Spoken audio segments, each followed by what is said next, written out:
My husband treated my daughter like a criminal for a B-, while his son failed 3 classes and got ice cream. I reminded him my name was on the deed. I met Kevin when my daughter Zoe was 6 years old. He seemed like a good man back then. He had a steady job at a car dealership and a son named Austin who was a year older than Zoe. Kevin said he wanted a real family. He said he always dreamed of having a house full of kids and dinners together and someone to come home to. I believed him. Zoe's biological father left before she was born, so I thought Kevin was a gift. I thought he was going to be the dad she deserved. We got married when Zoe was 8. That's when things started to change. Kevin had rules for Zoe that he did not have for Austin. Zoe had to finish all her homework before she could watch television. Austin could play video games whenever he wanted. Zoe had a bedtime of 8:30 even on weekends. Austin stayed up until 11 most nights. Zoe had to eat everything on her plate, including the vegetables. Austin lived on chicken nuggets and french fries because Kevin said he was a picky eater and we should not force him. I brought it up once in the first year. I said it seemed like the kids had different standards. Kevin said Austin had been through a lot with the divorce and needed extra patience. He said Zoe was younger, so it was important to build good habits early. He said I was overthinking it and making problems where there were none. I let it go because I wanted peace. Zoe was a good kid. She followed the rules without complaining. She did her homework on time. She cleaned her room without being asked. She said please and thank you and helped me with dishes after dinner. Austin never did any of those things, but Kevin said boys were just different. He said Austin would grow out of it eventually. By the time Zoe was 12, the gap was impossible to ignore. Kevin checked Zoe's grades online every single day. If she dropped from an A to a B, he would sit her down for a lecture about responsibility and potential. He made her do extra practice problems on weekends. He took away her phone for a week once because she got a C+ on a math quiz. Meanwhile, Austin was barely passing anything. His teacher sent emails about missing assignments. His report cards were full of D's and comments about lack of effort. Kevin always had an excuse. He said Austin was not being challenged enough. He said the teachers did not understand his learning style. He said some kids were just not built for traditional school. I paid for everything in our house. My job as an accountant covered the mortgage, the utilities, the groceries, the car payments. Kevin's commission at the dealership went up and down, so most months I carried us. He never thanked me for it. He acted like it was normal for me to work 50 hours a week while he criticized my daughter for not being perfect. Last November, Zoe brought home her report card. She had 5 A's and 1 B- in science. She was nervous to show Kevin because she knew how he would react. She was right. Kevin looked at that report card like she brought home a criminal record. He said a B- was unacceptable. He said she was getting lazy and needed a wake-up call. He grounded her for 2 weeks. No phone, no friends, no television, no nothing. Zoe cried in her room all night. I went to comfort her, but Kevin told me I was coddling her. He said she needed to learn that the real world does not give participation trophies. That same week, Austin's report card came in the mail. He failed English, math, and history. 3 Fs in 1 semester. Kevin looked at it and sighed like it was a minor inconvenience. He told Austin to try harder next time, and then asked him if he wanted to go get ice cream. I watched my daughter do extra homework at the kitchen table, while my stepson ate a sundae on the couch. Something broke inside me that night. I did not say anything right away. I waited until Sunday dinner when everyone was at the table together. Kevin was talking about how Austin's basketball team might make the playoffs. He was so proud. He said Austin was really finding his confidence on the court. I waited for him to finish. Then I asked Kevin a question. I asked him why Zoe was grounded for a B- when Austin failed 3 classes. Kevin stopped chewing. He said those were different situations. I asked how. He said Austin was dealing with a lot of pressure from basketball. I asked what pressure Zoe was dealing with when she had a stepfather who treated her like a criminal for not being perfect. Kevin's face turned red. He told me not to start this in front of the kids. I said the kids already knew. I said Zoe had known for years that she was held to a different standard than Austin. I said Austin probably knew too, even if he never admitted it. Kevin pushed back from the table. He said I was being dramatic and ruining dinner. I said I was being honest for the first time in 6 years. I asked him again to explain why my daughter was punished for a B- when his son failed 3 classes. He could not answer. He just sat there getting redder and angrier. I stood up from the table before I could change my mind. The chair legs scraped against the floor so loud it made both kids flinch. Kevin pushed his plate away and walked out of the dining room without looking at any of us. His footsteps pounded up the stairs, and then our bedroom door slammed hard enough to rattle the picture frames in the hallway. The sound hung in the air for a few seconds while nobody moved. Zoe kept her eyes on her plate like she was studying it for a test. Austin pulled out his phone and started scrolling through something even though he knew phones weren't allowed at dinner. I watched him do it and didn't say anything because what was the point? The rules only applied to one kid in this house anyway. I could hear Kevin pacing back and forth upstairs. The old floorboards creaked with every step. Back and forth, like a caged animal looking for a way out. Zoe finally looked up at me with those big brown eyes that always made my chest hurt. She looked scared and guilty at the same time, like she thought this was somehow her fault. I wanted to tell her it wasn't, but my throat felt too tight to get words out. I cleared my throat and told both kids to go to their rooms. Zoe got up right away without arguing. She carried her plate to the sink and rinsed it off even though I didn't ask her to. Austin just sat there for another minute scrolling on his phone before he finally stood up and left his plate on the table with food still on it. I watched him walk away and disappear into his room down the hall. The house got very quiet except for the pacing upstairs. My hands were shaking when I started picking up the dishes. I scraped Austin's leftover chicken and potatoes into the trash can, then Zoe's plate with her vegetables she ate even though she hated green beans. Then Kevin's plate with his half-eaten dinner that he abandoned when I finally said what needed to be said. The trash can filled up with wasted food and wasted money and wasted years. I gripped the edge of the counter and took some deep breaths. The house felt like it was getting smaller and hotter. Like all the anger and hurt from 6 years was pressing down on the walls and ceiling. I knew this wasn't over. Kevin was upstairs working himself into a bigger rage, and eventually he would come back down and we would have the fight we should have had years ago. An hour went by before I heard Kevin's footsteps on the stairs again. I was loading the dishwasher when he walked into the kitchen. He didn't look at me at first. He went straight to the refrigerator and opened it like he was looking for something specific. Then he turned around and asked if there was any dessert left. His voice was calm and normal, like we just had a regular dinner and nothing happened. I stopped loading dishes and looked at him. I told him we needed to finish the conversation he walked away from. His jaw got tight and I saw a muscle jump in his cheek.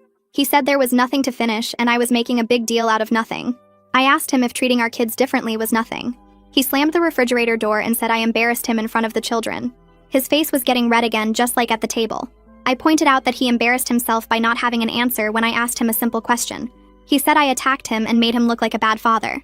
I said he made himself look like a bad father when he grounded Zoe for a B- and took Austin for ice cream after 3 F grades.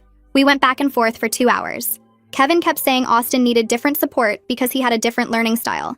He brought up the divorce again like it happened yesterday instead of 8 years ago. He said Austin was still dealing with trauma and needed extra patience. I asked him why Zoe's trauma didn't count. I asked him if having a father who abandoned her before she was born wasn't traumatic enough to deserve some compassion. Kevin didn't have an answer for that. He just stood there opening and closing his mouth like a fish. Then he switched tactics and said I was too hard on Austin and expected too much from him. I laughed because that was rich coming from the man who made Zoe do extra practice problems on weekends. I asked him to name one time he praised Zoe for her grades. One time he told her he was proud of her. One time he gave her any encouragement instead of criticism. He couldn't do it. He tried to say he praised her all the time, but we both knew that was a lie. Every conversation about Zoe's schoolwork was about what she could do better. Every report card was about the one grade that wasn't perfect. Meanwhile, Austin could barely pass, and Kevin acted like it was fine. Kevin finally gave up around midnight. He said he was tired and going to bed, and we could talk about this later when I calmed down. That made me even angrier because I was calm. I was the calmest I had been in years because I was finally saying what I should have said a long time ago. But he walked away again and went upstairs, and I heard the bedroom door close. Not slam this time. Just close. Like he was done with me. I stayed downstairs at the kitchen table with a notebook and a pen. I started writing down every single thing I could remember. Every time Kevin checked Zoe's grades but ignored Austin's missing assignments. Every time Zoe got punished for small things while Austin got away with big things. Every time Kevin made excuses for his son while expecting perfection from my daughter. The list got longer and longer. I filled 3 pages front and back with dates and incidents and examples. Some of them I had forgotten about until I started writing. Like the time Zoe asked if she could stay up late on a Friday night to finish a movie, and Kevin said no, because rules were rules. The same night Austin stayed up until 1 in the morning playing video games, and Kevin didn't say a word. Or the time Zoe forgot her lunch and I had to bring it to the school, and Kevin lectured her for 20 minutes about responsibility. Meanwhile, Austin forgot his homework 3 times in 1 week, and Kevin said the teachers needed to be more understanding. By the time I finished writing, it was almost 2 in the morning and I felt sick. Seeing it all written down like that made it impossible to deny. This wasn't in my head. This wasn't me being sensitive or overreacting. This was real, and it had been happening for years while I stayed quiet and hoped it would get better on its own. Kevin left for work early without saying goodbye. I heard him moving around upstairs at 6 in the morning. Heard the shower running and his closet door opening and closing. Heard him walk down the stairs and grab his keys and go out the front door. He didn't come into the kitchen where I was sitting with my coffee. Didn't say he was leaving or when he would be back. Just left. The kids came down for breakfast around 7 and they were both quiet. They moved around each other carefully like they were afraid of making too much noise. Zoe poured herself cereal and sat at the table without looking at me. Austin grabbed a granola bar and his backpack. I asked if he wanted to sit down and eat a real breakfast, but he said he wasn't hungry. After he left for the bus, Zoe finally spoke. She asked me in this tiny voice if we were getting divorced. The question hit me in the chest. I put down my coffee cup and looked at my daughter. Her eyes were red like she had been crying. I told her honestly that I didn't know what was going to happen, but things needed to change. She nodded and looked back down at her cereal bowl. I wanted to tell her everything would be okay, but I didn't know if that was true. So I just reached across the table and squeezed her hand. I called in sick to work after Zoe left for school. My boss wasn't happy because we had a big deadline coming up, but I told her I had a family emergency, and I would make up the hours later. Then I spent the whole day at the kitchen table with our bank statements and bills spread out in front of me. I made a spreadsheet on my laptop with 2 columns, one for what I paid and one for what Kevin paid. The mortgage was in my name only because I bought the house before we got married. That was $1,200 a month and I paid every cent. The utilities averaged about $300 a month. I paid that. The groceries were around $600 a month. I paid that too. The car payments for both vehicles, insurance for the house and cars, internet and cable, cell phones, Zoe's school supplies and clothes and activities. I paid for all of it. Kevin's commission checks were supposed to help, but they were so up and down that most months he barely covered his own car payment and personal expenses. When I added it all up, I was covering 90% of our household costs. 90%. I sat there looking at the numbers and felt stupid for not doing this math years ago. I was working 50-hour weeks to support a man who thought he had the right to criticize my daughter, while his son failed everything.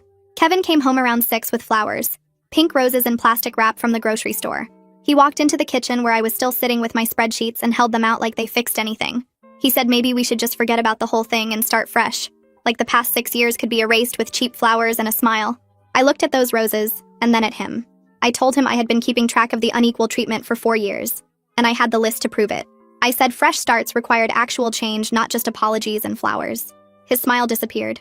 He put the flowers down on the counter and asked what I meant by keeping track. I showed him the 3 pages I wrote the night before. Told him I documented every instance I could remember of him treating the kids differently. He said I was being ridiculous and keeping score like a child. That's when I showed him the financial spreadsheet. Showed him exactly how much I contributed to this household versus his sporadic commission checks. Showed him that my income covered 90% of everything, including the roof over his head. Kevin's face went from regular colored to bright red in about 5 seconds. He said I was holding grudges and keeping score and making him feel small. I said I was holding him accountable and keeping records and making him see the truth. He grabbed my 3-page list off the table and started reading it. I watched his face get redder with each line.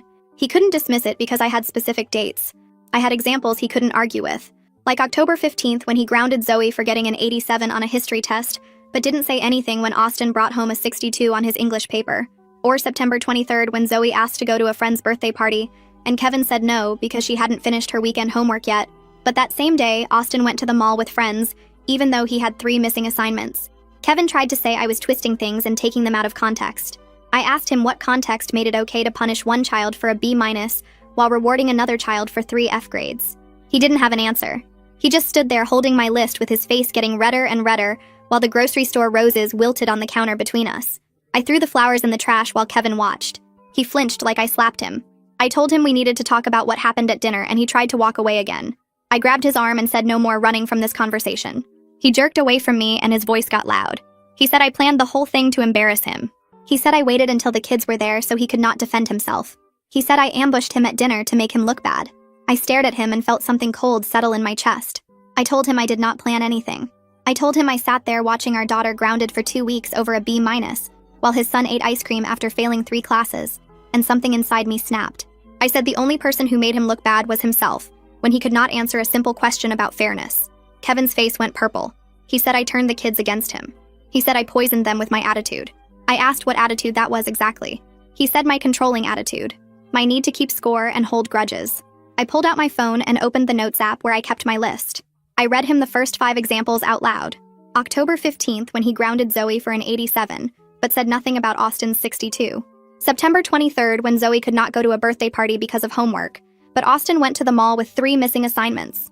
August 9th when he made Zoe redo a book report that got an A- because it was not her best work. July 2nd when Austin left dishes in the sink for 4 days and Kevin said, "Boys forget sometimes." June 18th when Zoe asked for a later bedtime, and Kevin said rules were rules, but Austin stayed up past midnight playing video games that same night.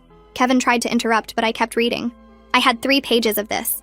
3 pages of dates and details and proof that I was not making it up or exaggerating. He grabbed for my phone, but I stepped back. I told him these were facts, not feelings. I told him he could call it keeping score, but I called it keeping track of how he treated my daughter like she was never good enough while his son could do no wrong. Kevin said I was twisting everything. He said I took normal parenting and made it sound like abuse. I asked him to explain how grounding a child for a B- was normal parenting. I asked him to explain how 3 F grades deserved ice cream. He could not. He just stood there breathing hard with his fists clenched. I told him I was done pretending this was okay. I told him things were going to change. or I was going to make decisions he would not like. He asked if I was threatening him. I said no. I was telling him the truth for the first time in years. He slept in the guest room that night. I heard him pacing until 2 in the morning. The next day, I picked Zoe up from the school and told her we were going out, just the two of us. She looked surprised. We did not do that often because Kevin always wanted family time to include everyone. I took her to the coffee shop near her school and bought her a hot chocolate with extra whipped cream. We sat in the corner booth and I watched her stir her drink without drinking it. I asked her how long she had known about the different rules. She looked up at me with big eyes and I saw her bottom lip start to shake. She said she did not want to talk about it. I told her she could trust me and I needed to know.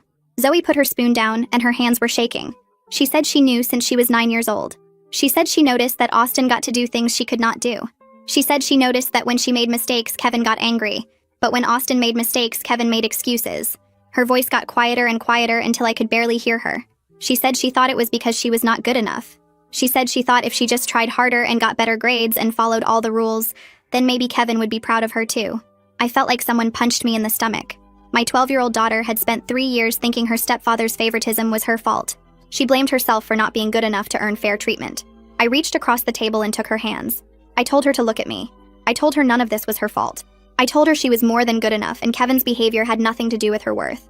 She started crying for real then, big tears running down her face while other people in the coffee shop pretended not to notice. I moved to her side of the booth and put my arm around her. I told her things were going to change. She asked me how. I told her I was still figuring that out, but she could trust me to protect her. She leaned against my shoulder and cried until her hot chocolate got cold. When we got home, Kevin was already there. He looked at Zoe's red eyes and asked what was wrong. I told him we had a private conversation and Zoe went upstairs to her room. Kevin followed me into the kitchen and demanded to know what I said to upset her. I told him I asked her how long she knew about the different rules, and she told me she blamed herself for not being good enough.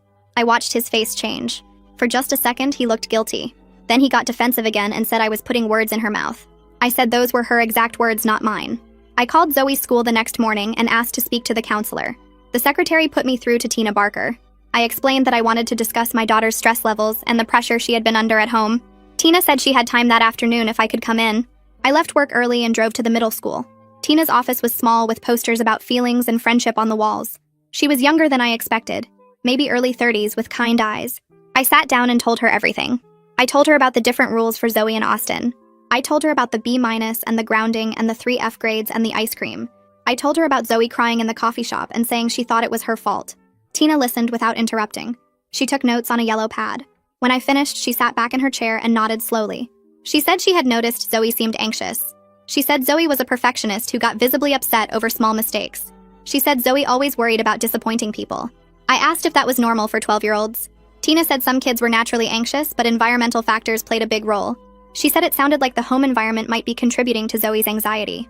She asked if I would be comfortable with her seeing Zoe weekly to help develop coping strategies and build self-esteem. I said yes immediately. Tina made a note and said she would set it up. She looked at me seriously and said she was documenting our conversation. She said if things did not improve at home, there were resources available. I understood what she meant. She was saying if this got worse, she would have to report it. I thanked her and left feeling like at least someone else knew what was happening. At least I was not alone in this anymore. That weekend, I started watching Kevin and the kids like a hawk. Every time he enforced a rule for Zoe, I checked to see if the same rule applied to Austin. Every time he praised Austin, I watched to see if he praised Zoe for similar things. I took notes on my phone. I documented everything in real time. Saturday morning, Kevin told Zoe to clean her room before she could watch television. Her room was already pretty clean, but she went upstairs anyway. Austin's room looked like a tornado hit it, but Kevin did not say anything. I wrote it down. Saturday afternoon, Zoe asked if she could go to her friend Julia's house. Kevin said only if her homework was done. Zoe showed him her completed math worksheet. Kevin checked every answer before he said yes. An hour later, Austin asked if he could go to the basketball court. Kevin said sure, and Austin left without Kevin asking about homework. I wrote it down. Sunday morning, Kevin made Zoe eat her eggs even though she said she was full. He said wasting food was not acceptable. Austin left half his pancakes on his plate and Kevin just cleared them away without comment. I wrote it down. Sunday afternoon, Zoe brought Kevin a science project she was working on and asked for his opinion. Kevin barely looked up from his phone and said it looked fine. Austin showed Kevin a video of a basketball dunk and Kevin watched it 3 times and told Austin how cool it was. I wrote it down. By Sunday night, I had 11 new examples from just 3 days. 11 times Kevin held Zoe to a different standard than Austin. 11 times he was stricter or colder, or less interested in my daughter compared to his son. I sat on my bed that night reading through my notes and felt sick. Kevin came into the bedroom and saw me on my phone. He asked what I was doing. I looked up at him and said I was documenting the pattern he claimed did not exist. His face went red. He asked what that meant. I showed him my phone screen with the list of examples from the weekend. I watched him read through them. He said I was crazy. He said keeping a running record of normal parenting decisions was insane. I told him there was nothing normal about any of this. I told him other people would see these examples and recognize the favoritism immediately. He said I was making something out of nothing. I said 11 examples in 3 days was not nothing. He tried to grab my phone again, but I pulled it away. I told him I was keeping these notes and adding to them every single day. I told him eventually he would have to face what he was doing to my daughter. He called me paranoid. He said I was looking for problems because I wanted to be right. I said I did not want to be right about this. I said I wished I was wrong. I wished my husband treated both kids fairly. But the evidence said otherwise, and I was not going to ignore it anymore. Kevin stormed out and slammed the door so hard a picture fell off the wall. Monday afternoon, Austin's school called. The secretary said they needed to schedule a mandatory parent conference about Austin's failing grades and missing assignments. I said we would both be there and asked when. She gave me a time for Wednesday after school. When Kevin got home, I told him about the conference. He said he would handle it. I said we were both going. He said there was no need for both of us to take time off work. I reminded him that I was the one paying for everything in this house, including the roof over Austin's head. So yes, I was going to the conference about his son's failures. Kevin looked like he wanted to argue, but he just nodded and walked away. Wednesday came and we drove to Austin's high school in silence. The principal was there along with Austin's English teacher, math teacher, and history teacher. They sat on one side of the table and Kevin and I sat on the other. The English teacher started. She said Austin was a bright kid with a lot of potential, but he put in zero effort. She said he had not turned in the last 4 assignments. She said he spent class time on his phone or talking to friends. The math teacher agreed. He said Austin could do the work when he tried, but he rarely tried. He said Austin seemed to think he could charm his way through without actually learning anything. The history teacher said Austin failed the last 2 tests because he did not study. She said she offered him extra credit opportunities and he never took them. The principal asked what was going on at home that might explain Austin's lack of motivation. Kevin immediately started making excuses. He said Austin was overwhelmed with basketball. He said the teachers did not understand his learning style. He said maybe the curriculum was not engaging enough. I watched the teachers' faces and saw them exchange looks. I interrupted Kevin and asked what consequences the school recommended. The English teacher said Austin needed to be held accountable. She said he needed to understand that actions had consequences.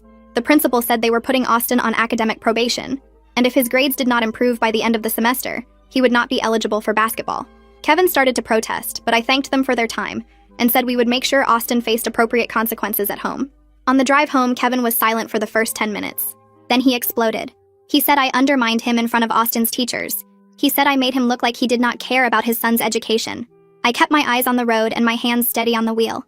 I told him he undermined himself by making excuses instead of holding Austin accountable. I told him I was done watching him enable Austin's failure while crushing Zoe under impossible standards. Kevin said I did not understand boys.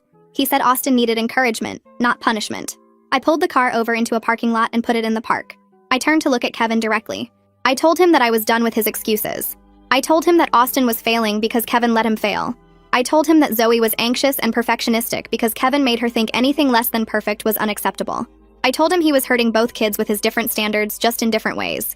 Kevin said I was trying to turn Austin into someone he was not. I said no. I was trying to help Austin become someone who took responsibility for his choices. I said Kevin was the one trying to turn Zoe into some impossible ideal that no 12-year-old could achieve. We sat there in the parking lot and I realized something. Kevin was never going to change unless I forced him to. He was never going to see what he was doing unless I made the consequences real. I started the car again and drove home without saying another word. I pulled the car over into an empty parking lot on the edge of town and put it in the park.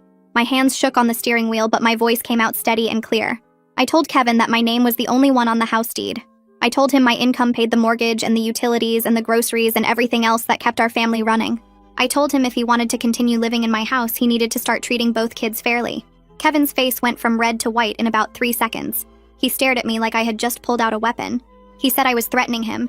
He said I was using money to control him, and that was abuse. I told him holding my daughter to impossible standards while letting his son fail was abuse, and I was done watching it happen. He said I was twisting everything and making him sound like a monster. I said he was making himself sound like a monster every time he grounded Zoe for a B- and rewarded Austin for 3 F grades. Kevin opened his mouth and closed it twice without saying anything.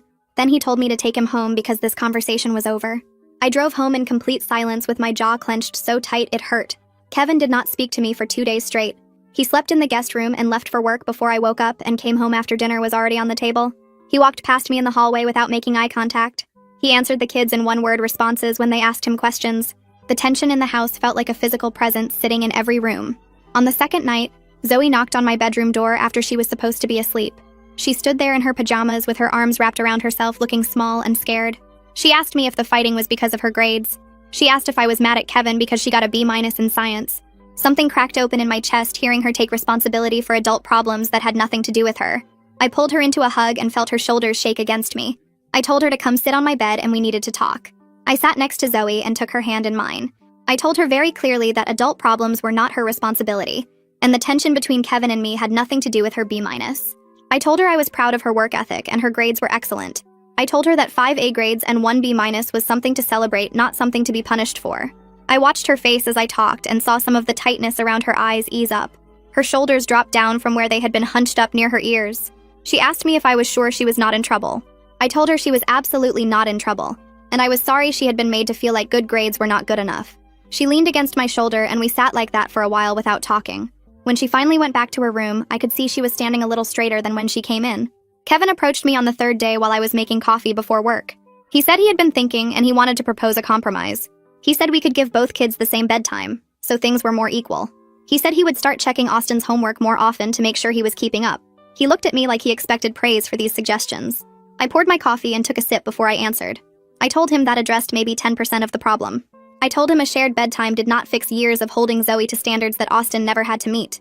I told him checking homework did not acknowledge the damage already done to my daughter's sense of self-worth.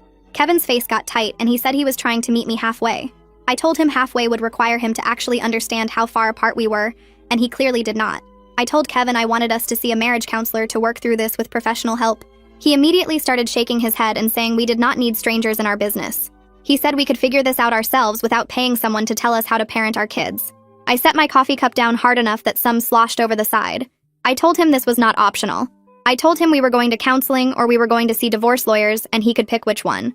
Kevin stared at me for a long moment and I could see him trying to figure out if I was bluffing. I kept my face completely neutral and waited. Finally, he said fine, we would go to counseling, but he thought it was a waste of money. I told him I would add it to the list of things I paid for and walked out of the kitchen.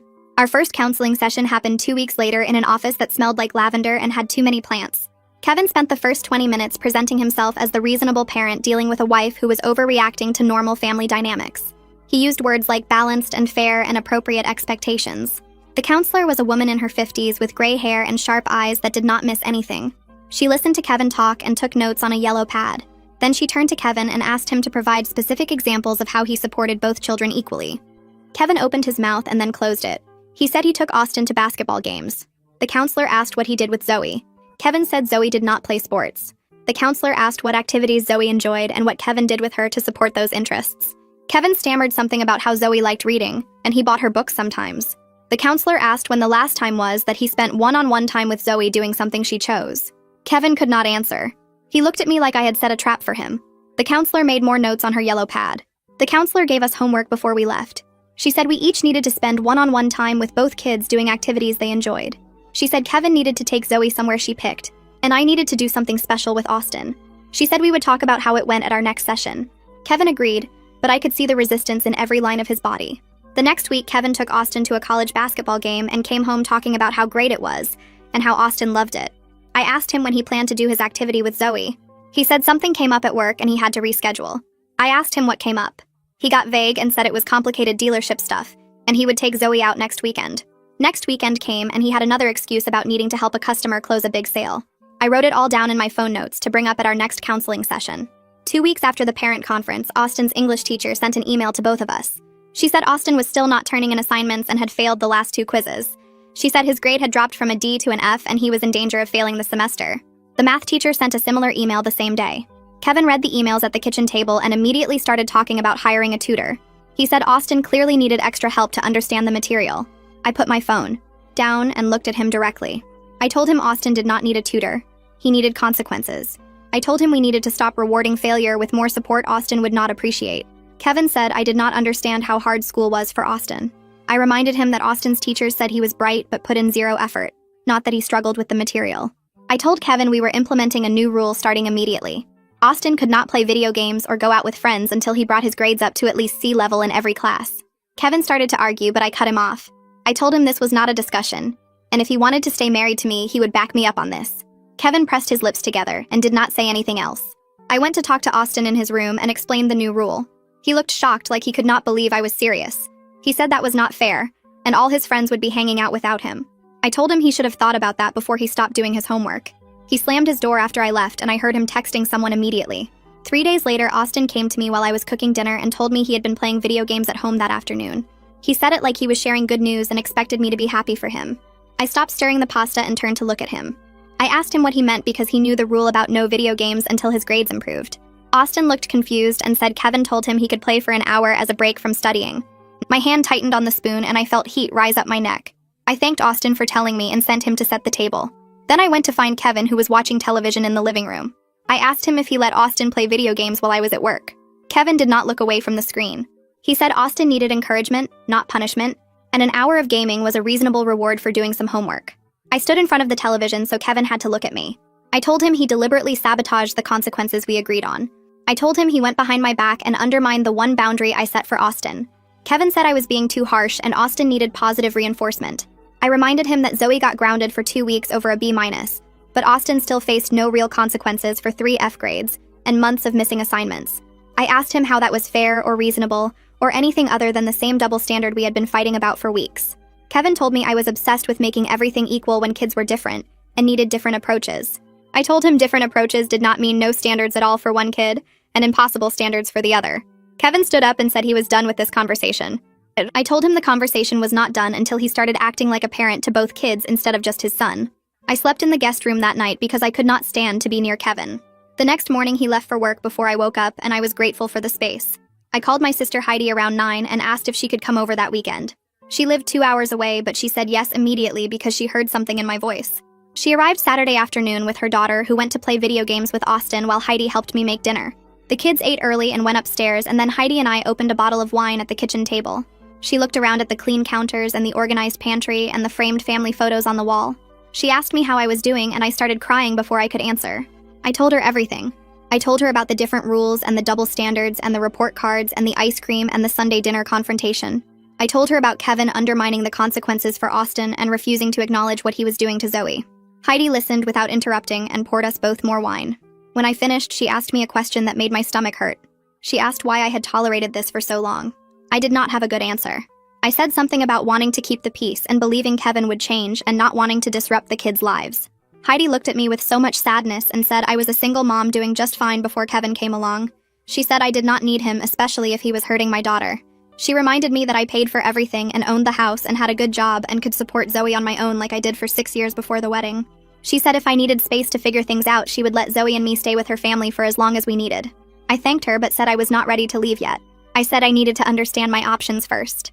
Heidi nodded and told me to call a lawyer just to see where I stood. She said knowledge was power, and I should know what divorce would actually look like before I made any decisions. Monday morning, I looked up divorce attorneys during my lunch break at work.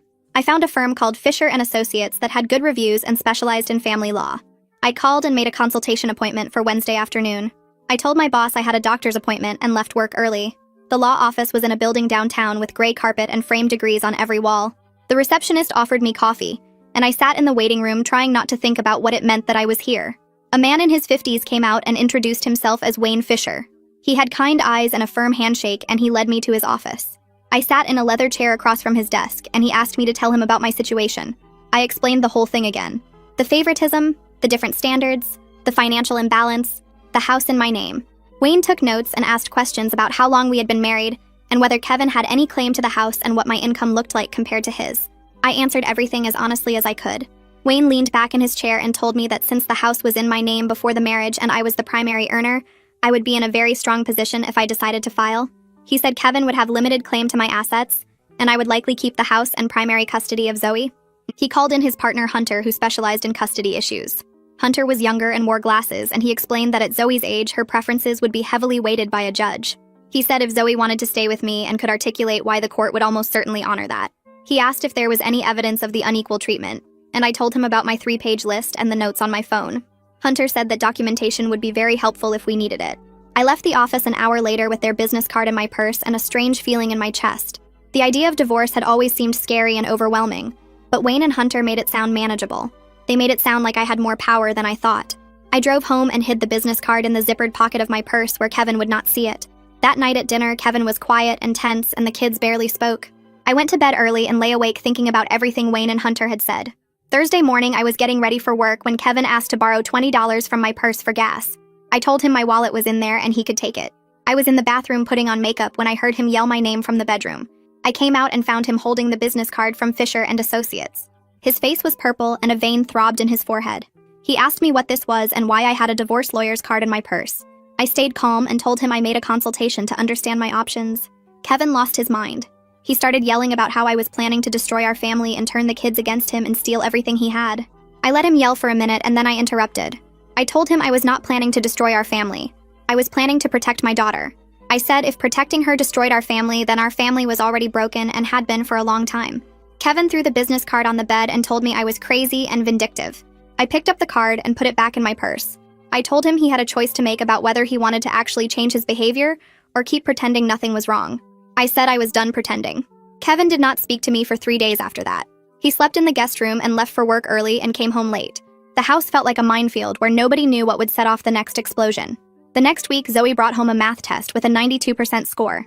She showed it to me first in the kitchen, and I told her it was excellent and I was proud of her.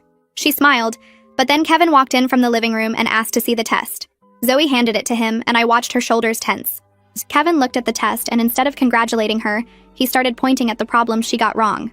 He asked her why she missed that one and what she was thinking on this one, and whether she had been paying attention in class. He turned her accomplishment into a lecture about careless mistakes and not checking her work. I felt rage build in my chest like nothing I had ever felt before. I stepped between Kevin and Zoe, physically putting my body in the space between them. My voice was shaking when I told Kevin to stop talking to Zoe and go to another room right now. Kevin looked shocked, like he could not believe I was interrupting him. He started to argue, but I cut him off and told him to leave. Now. He walked out and I heard him go upstairs and slam a door. I turned to Zoe and pulled her into a hug. I told her that 92% was excellent and I was so proud of her hard work. I told her she should never let anyone make her feel bad about a grade that good. Zoe hugged me back and I felt her relax against me. After a minute, she pulled away and looked up at me with tears in her eyes. She asked me why Dad was so mean to her, but not to Austin. The question broke my heart because I knew she had been wondering this for years, and finally felt safe enough to ask. I sat down at the kitchen table and pulled her into the chair next to me. I struggled to find words that were honest but age-appropriate. I told her that sometimes people have unfair biases they do not even recognize in themselves. I said it was not her job to fix his problem or be perfect enough to earn fair treatment.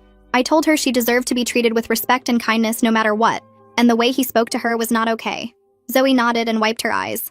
She asked if we were going to get divorced, and I told her honestly that I did not know yet, but I was working on making sure she felt safe and valued at home. That night after the kids went to bed, I found Kevin in our bedroom. I told him very clearly that if he ever criticized Zoe for a grade above 90% again, I was filing for divorce immediately. No more chances, no more discussions, just done. Kevin called me dramatic and said I was overreacting to normal parenting. I pulled the attorney's card out of my purse and held it up where he could see it. I told him to test me and find out how dramatic I was being. Something in my voice must have convinced him I was serious because his face changed. He sat down on the bed and put his head in his hands. He said he would do better. He promised to treat the kids more equally and stop being so hard on Zoe. I told him I needed to see consistent change over months, not just promises made in the heat of an argument. I said his behavior was now on a probation period and I was watching everything. Kevin looked up at me and nodded. He looked smaller somehow, like he finally understood that I meant what I said, and his position in this house was not as secure as he thought. I stayed up late that night in the home office with the door closed. I pulled out a yellow legal pad and drew a line down the middle of the page. On the left side, I wrote Zoe's name, and on the right side, I wrote Austin's name. Under each name, I wrote down expectations in 4 categories. Bedtime on the school nights would be 9 o'clock for both kids. Homework would be checked every evening for both kids before any screen time. Consequences for poor grades or missing assignments would apply equally to both kids based on effort and improvement. Praise would be given to both kids for hard work and progress regardless of final scores. I wrote it all out in clear, simple language that left no room for excuses or interpretation. At the bottom, I added a line for Kevin's signature and the date. The next morning, I waited until the kids left for school before I put the paper on the kitchen table in front of Kevin. He read it while drinking his coffee and his face got tight. He asked what this was supposed to be, and I told him it was a written agreement about how we would treat both kids fairly going forward. He said I was being ridiculous and treating him like a child who needed rules written down. I told him adults who keep their promises do not need written agreements, but adults who break their promises repeatedly do need them. Kevin stared at the paper for a long time. He picked up a pen and signed his name at the bottom with hard, angry strokes that nearly tore through the page. I took the paper and made a copy of it on our printer. I gave Kevin the original and kept the copy in my desk drawer. He walked out of the kitchen without saying anything else. For the first few days, Kevin actually followed the agreement. He checked Austin's homework on Tuesday night and discovered 3 missing assignments that Austin claimed he forgot about. Kevin made Austin sit at the table and complete all 3 before bed, even though Austin complained it was too much work. On Wednesday, Zoe showed Kevin a history project she finished early, and he told her it looked good without mentioning any mistakes or areas for improvement. On Thursday, both kids went to bed at 9, and I heard Kevin enforce the bedtime when Austin tried to stay up to finish a show. By Sunday, I started to feel a tiny bit hopeful that maybe the written agreement would actually work. That hope lasted exactly 1 week. The following Monday, Austin came home and said he forgot to turn in a math worksheet that was due that morning. Kevin said it was okay because the teacher would probably let him turn it in late for partial credit. I reminded Kevin that forgotten assignments were supposed to have consequences according to our agreement. Kevin said this was different because Austin actually did the work, he just forgot to turn it in. I asked how that was different from not doing it at all if the result was the same. Kevin said I was being too strict and not understanding that mistakes happen. That same week, Zoe brought home a social studies project with a 95% score. Kevin looked at it and asked why she did not get 100%. Zoe explained that she lost points for not including a bibliography page that she thought was optional. Kevin told her she should have asked the teacher to clarify the requirements before turning it in. I watched Zoe's face fall and I felt my hands start to shake. I went to my desk and pulled out the copy of our written agreement. I brought it to Kevin and pointed at his signature at the bottom. I asked him if he remembered signing this and promising to treat both kids equally. Kevin's face turned red and he said I was treating him like a child who needed rules and supervision. I told him he was acting like a child who could not keep his promises, and we were right back where we started before the agreement existed. Kevin said I was impossible to please and nothing he did was ever good enough. I said praising Zoe for a 95 instead of criticizing her would be good enough, and not making excuses for Austin's missing work would be good enough. Kevin threw his hands up and walked away. I heard him go upstairs and slam the bedroom door. The written agreement went back in my desk drawer, but I knew it was worthless now. Kevin had already proven he would follow it only when it was convenient, and ignore it when it was not. 2 days later, my cell phone rang at work with a number I did not recognize. I answered, and a man's voice said this was Julian calling from the dealership. Julian was Kevin's boss, and I had met him a few times at company events. He said he wanted to check in because Kevin had seemed distracted lately, and his sales numbers were down for the month. Julian asked if everything was okay at home. I felt my stomach drop because I realized Kevin had been complaining about me to his coworkers. Julian would not be calling me directly unless Kevin had said something that made him concerned. I kept my voice professional and told Julian we were working through some family issues, but I appreciated his concern. Julian said Kevin was a good salesman when he was focused, but lately he seemed like his head was somewhere else. I thanked Julian for letting me know and said I hoped Kevin would get back on track soon. After we hung up, I sat at my desk feeling my face get hot with anger. Kevin was painting me as the problem to people at his workplace. He was probably telling them I was unreasonable and demanding and making his life difficult. He was making himself the victim when he was the one who refused to treat my daughter fairly. I left work early that day and went straight home. I pulled out all our bank statements from the past 6 months and spread them across the dining room table. I got a highlighter and marked every expense I paid in yellow. Mortgage payment in yellow. Electric bill in yellow. Water bill in yellow. Gas bill in yellow. Grocery store charges in yellow. Car insurance in yellow. Health insurance in yellow. Internet and cable in yellow. Zoe's school supplies and activities in yellow. Austin's school supplies and activities in yellow. I went through every single statement and highlighted every charge that came from my account. When I finished, the pages were almost completely yellow. Then I went through Kevin's statements and highlighted his contributions in blue. His car payment in blue. His personal credit card in blue. Gas for his car in blue. Occasionally he bought groceries or paid for dinner out in blue, but those charges were maybe once or twice a month. The visual was stark. I was paying for literally everything that kept our household running while Kevin paid for his own car and his own spending money.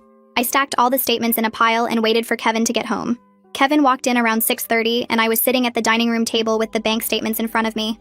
He asked what I was doing and I told him to sit down because we needed to have a serious conversation about our future. Kevin sat down slowly and looked at the highlighted pages. I spread them out so he could see all the yellow and all the blue. I told him these were our finances for the past 6 months, and the yellow was everything I paid for, and the blue was everything he paid for. Kevin looked at the pages and his face went pale. I told him I was supporting a husband who would not respect my daughter in my own house. I said I was working 50 hours a week to pay for everything while he criticized Zoe for not being perfect and made excuses for Austin's failures. I said I was done. Kevin asked what that meant, and I told him I was giving him an ultimatum. He could commit to genuine family therapy and demonstrate real change in how he treated Zoe, or I wanted him to move out while we figured out if this marriage could be saved. Kevin said I was being extreme and threatening him again. I said I was being clear about my expectations, and he had 1 week to decide what he wanted to do. Kevin stared at the bank statements and did not say anything. I gathered up all the papers and took them back to my office. I heard Kevin sit at the table alone for a long time before he finally went upstairs. Kevin took 4 days to give me his answer. On Thursday night, he told me he would stay and commit to therapy.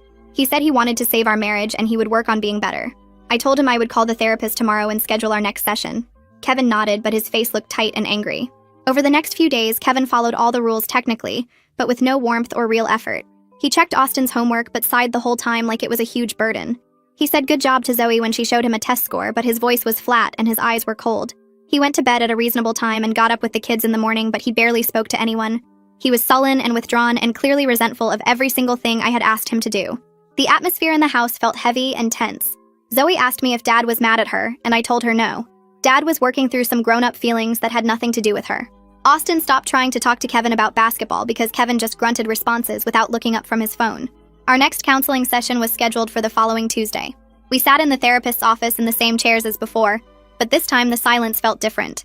The therapist asked how things had been going since our last session, and I said Kevin was technically following our agreements but seemed angry about it. The therapist turned to Kevin and asked if that was accurate.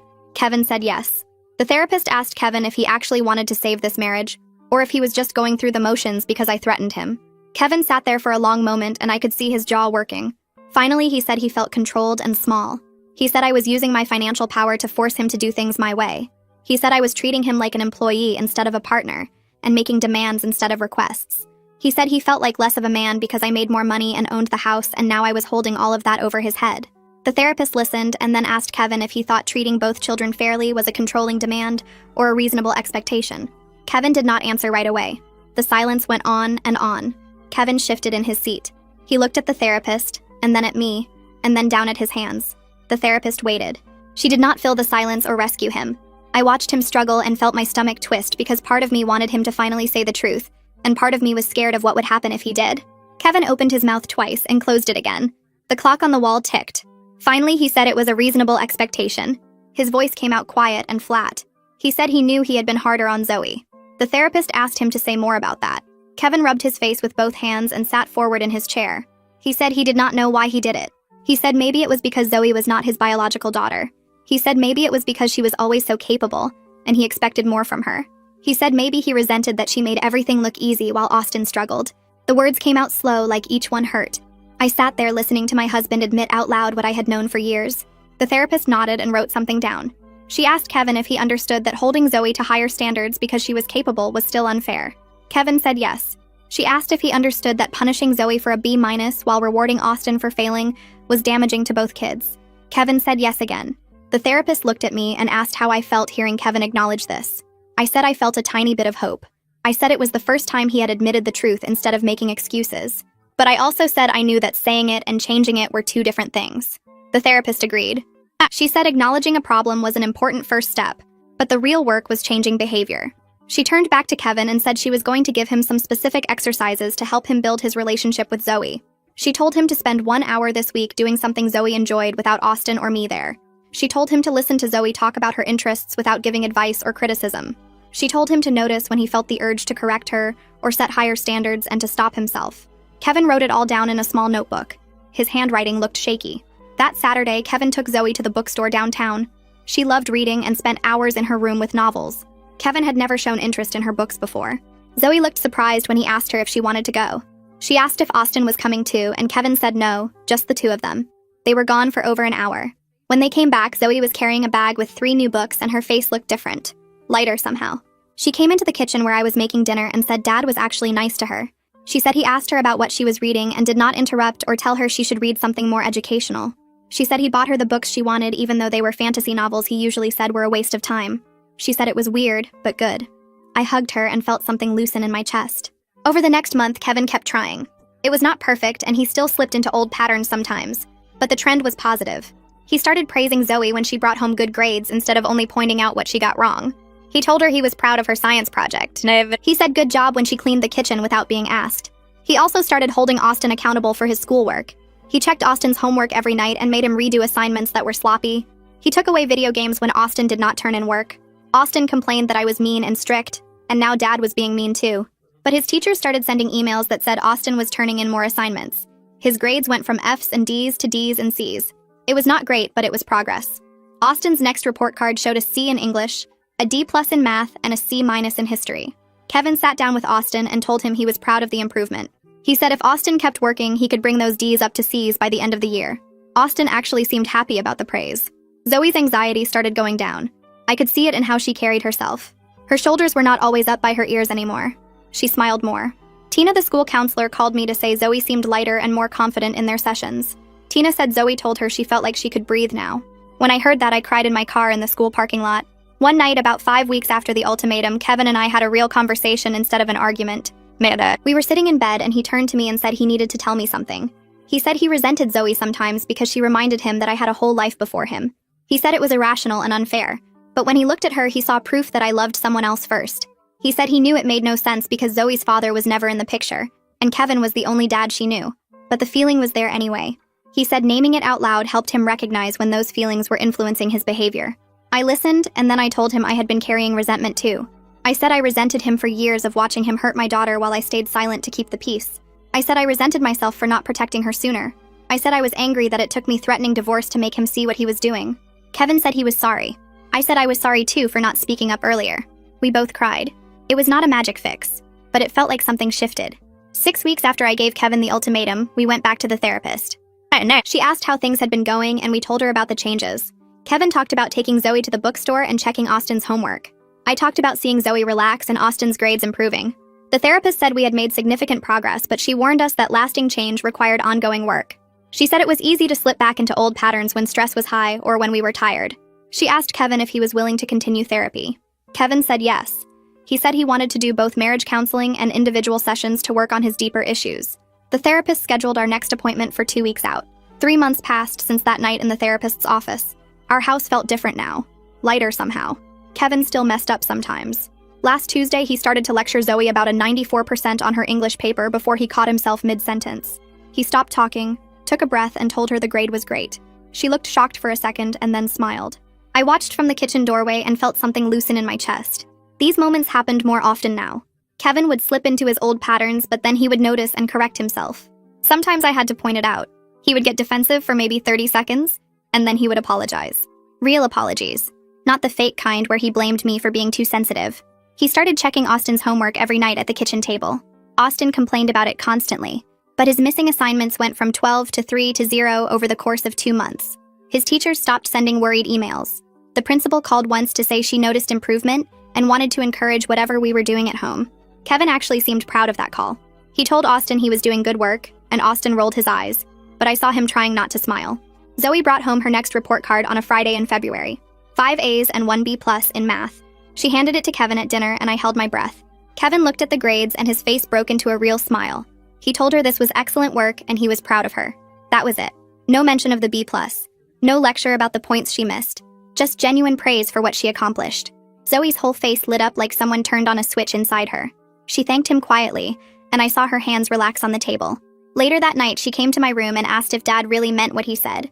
I told her yes, he meant it. She hugged me for a long time without saying anything else. Austin's report card came 2 weeks later. 3 C's, 2 B's, and 1 D in science. It was not perfect, but it was massive progress from 3 F's. We made his favorite dinner that night, chicken parmesan with garlic bread. Austin ate 3 helpings and talked about his history project on World War II. Kevin asked him questions about what he learned, and Austin actually answered instead of shrugging. After dinner, Austin helped me load the dishwasher without being asked. He said trying in the school felt weird at first, but now it felt better than failing. He said his friends noticed he was getting better grades and it made him feel less stupid. I told him he was never stupid, just not trying. He nodded and said he knew that now. Our family still has problems. Kevin and I still argue sometimes about money or schedules or whose turn it is to drive the kids somewhere. Austin still plays too many video games and Zoe still worries too much about everything. But we function now in ways we did not before. I learned that protecting my daughter was not destroying my family. It was saving it. Sometimes the people who love you need clear boundaries to become better versions of themselves. Kevin is genuinely trying now. The kids are both doing better. I finally feel like my voice matters in my own home. I stopped walking on eggshells around Kevin's moods. I stopped making excuses for behavior that hurt my daughter. I started trusting myself to know when something was wrong and to speak up about it. That Sunday dinner confrontation changed everything. It was not easy, and it was not fast, but it was necessary. My daughter deserved a home where she felt valued, and my stepson deserved a father who held him accountable. I gave them both those things by refusing to stay quiet anymore.